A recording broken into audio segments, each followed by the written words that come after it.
Hey everybody, I know a lot of you got to see this if you came to one of my staff development sessions, but I knew some of you missed it, or some of you maybe that were there just wanted a little bit more details and another tour to kind of get to see how this works. So I want to take a chance to do this quick video over this great online tool. It's Kahoot. It's great for engaging kids. You can use it for review, hooks, just to kick a day off for fun. There's a lot of different uses for it. You can also use it just kind of for discussion, opinion polls. It's really visual. It's interactive. It's also desktop friendly and mobile friendly, which is great. So I just kind of want to share some of these things with you.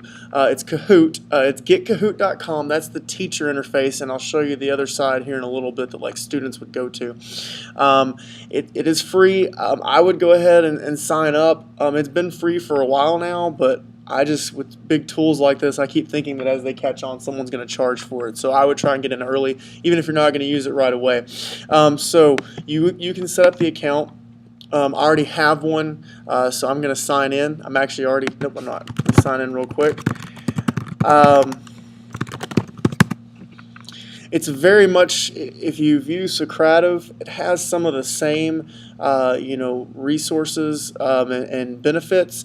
The reason I like it is a couple things. One, you can add a timer to it, which kind of shortens and helps you kind of just keep things moving. If a kid's kind of checked out, you can still continue on.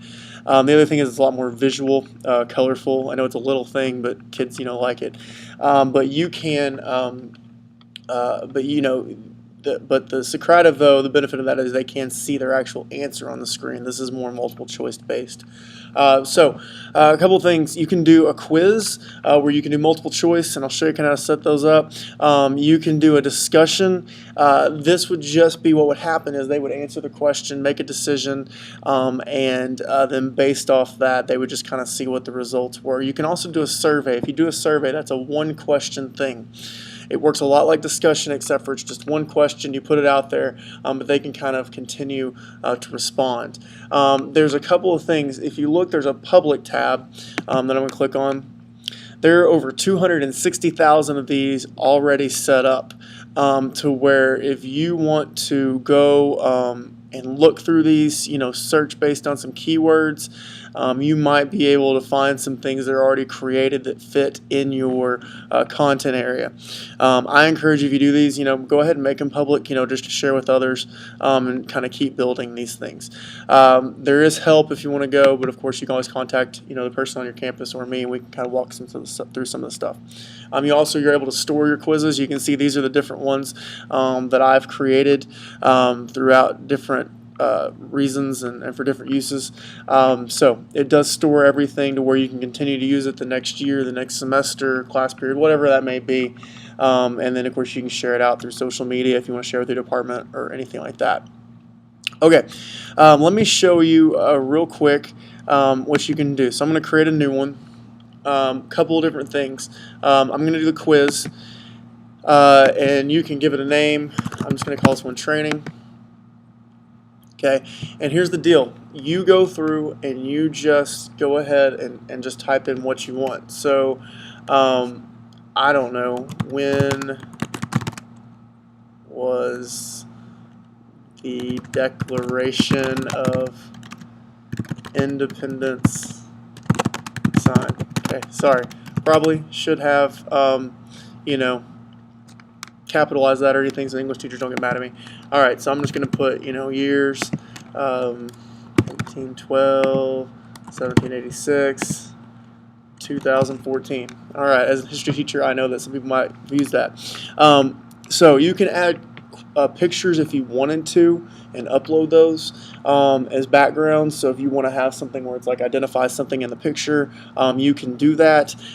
You can also if you want to use it for quizzes, math type things like that, you can do some formatting. You can see you can add exponents, and this is always growing and changing. They're also experimenting with video. I haven't done this yet, but I encourage you to experiment with that as well. Now, you can do points or no points. I encourage you to keep the points going because it just makes it really engaging. You can also set a time limit all the way up to 2 minutes. So if you want to give them more time to think, work out the problem, research as groups, that's your option as well. You do the questions, set the answers, set how many are correct. There can be multiple correct answers if you so choose. and then you would go to add question if you wanted to, or you could go to next and set some settings. This is just for other people as they search pretty much. So that's up to you. And then next would be a cover image, and this would just be what people would see in the search results or when kids are waiting in the waiting room. You don't have to do this, and you can also embed a YouTube video. That's just the code at the end of the video. Again, I haven't messed much with the video side because as you'll see, they make it pretty visual on its own. Okay, I can click done. All right, it's saved in my profile, but also when I'm ready, I can go ahead and play it. So I'm going to play. And you can see there are some settings. This may take a little bit because I'm shooting while this is loading. You can display the game pin throughout. What happens is the kids will go to kahoot.it and they will type in a game pin, and then they will set a username. What I would do is set it to display the game pin throughout. That way, in case the network goes down and a kid gets kicked off, or they show up late, or whatever happens, they can still join in later on, and so it'll show it throughout the whole time. You can show lobby instructions throughout in case they want to kind of see that. Randomize things. You can play them in the lobby while they're waiting. Play music. That music's kind of annoying, so I'm going to turn it off. But the music during the game actually makes it a little exciting. There's also advanced options. To where like students can automatically move, players to rejoin after each Kahoot, so like between games or questions, things like that. And then there's some other stuff like if you need to tell kids what the Wi-Fi login is, you can do some things like that. Encourage you to explore. If you learn new things about this, let me know as well. I'm going to go ahead and launch. And so this is what would be actually on your screen, okay? And you can see it tells kids go to Kahoot IT. Type in the game pin. I love that because it's always over and over. I'm telling kids go here, go here. I love that they put that in. Kids would join. Now I'm going to go ahead and join on my phone. So give me a second so you can kind of see what will happen.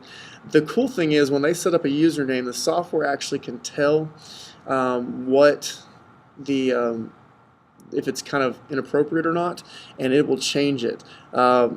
Now, you're more than welcome on your own to test how good it is at that, but it's kind of a nice thing. Your kids can also kind of install this as a web app, just a save to home screen deal on their phones or tablets. So if you want to use this a lot, you can.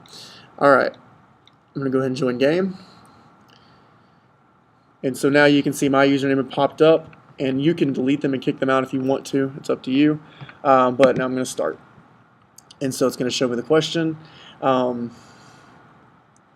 And I've got the music down so you may not hear it, but when was the Declaration of Independence signed? So I've got some time to think. You get points for answering correctly. Okay? Once everybody's answered, it automatically shuts it down. It tells me that I got it correct. It tells me how many points I got. It tells me what my rank is. And then here's the deal. You can leave all this up as explanation. You can re-show the image if it was an equation or something.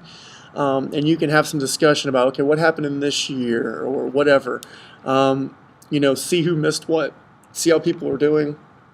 And that's one reason I love it is you can continue to review, you can see what you need to reteach, but also you can just spark some great discussion out of this. And then, of course, there's a scoreboard where you would see everyone else. They get points for getting it right, points for being first. So you can imagine how well that keeps them engaged. When you're done, it does show the winner. And you can go to feedback and results. They can give you feedback for, how fun it was. Did you learn something? Would you, recommend? How do you feel? And that not only helps you, but it also helps others if they come out and look. You can also download a results report, and it puts it into a spreadsheet to show you who answered right, who answered wrong, who didn't participate in certain questions. So it gives you all sorts of instant feedback, which is really nice. Let me go back to my profile. So you can see it added it in there so I could use it again later on. If I want to do a new one, you can do discussion or survey. Again, they're all the same. The difference with discussion and survey is you still type questions in, you still do answers. You just don't have to set a right answer or wrong answer. Also, it doesn't keep score. So that's a little bit different use, but it's still a great use. I really encourage you to find ways to implement this in your classroom. Again, I've done discussions this way. I've done just fun games. I've done reviews. I use this. I told a lot of you that I had some kids that I tried to do kind of an engaging lesson with some research questions and a project.